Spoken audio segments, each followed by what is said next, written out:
నిరీక్షణ prayer house మరియు centre సంఘముల తరపున సకలమైన ప్రతి ఆశీర్వాదమునకు కర్త అయిన యేసుక్రీస్తు నామంలో మీ అందరికీ నా వందనములు. ఈ దినపు దేవుని మాట ద్వితీయోపదేశకాండం 33వ అధ్యాయం 25వ వచనం.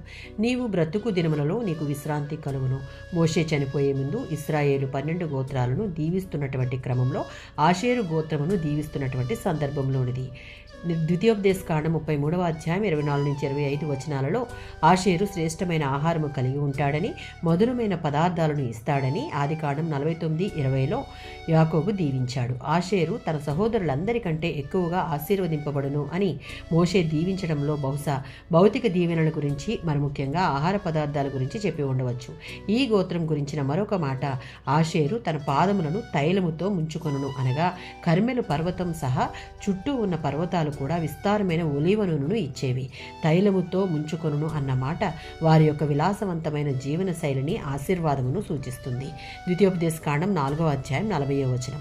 దేవుడు మోషే ద్వారా ఇశ్రాయేలీల గోత్రికులకు ఇస్తున్న దీవెనలు వారు పూర్తి స్థాయిలో అనుభవించాలి అంటే దేవుడిచ్చే ఆజ్ఞలను, శాసనాలను పాటించేవారుగా ఉంటే వారికి, వారి తరువాత సంతానానికి క్షేమము మరియు ఎల్లకాలము దేవుడు వాగ్దానం ద్వారా ఇచ్చే దేశంలో దీర్ఘాయుష్మంతుల వలె జీవిస్తారు అని తెలియపరుస్తున్నాడు. అంతేకాక 2వ దినవృత్తాంతములో 16:9లో ఉన్నట్లుగా దేవుని దృష్టికి యథార్థ హృదయం కలిగి యథార్థమైన ప్రవర్తన, ఆయనకు యోగ్యమైన భక్తి జీవితాన్ని కొనసాగించు వారికి సహాయం చేయుటకు, వారికి ఏ కొదువ లేకుండా సమృద్ధినిచ్చుటకు, వారికున్న బలహీన సమయాలలో బలాన్ని ప్రసాదించుటకు దేవుని యొక్క కనుదృష్టి లోకమంతటా సంచరిస్తున్నది అన్నది గుర్తుంచుకోవలసిన విషయం.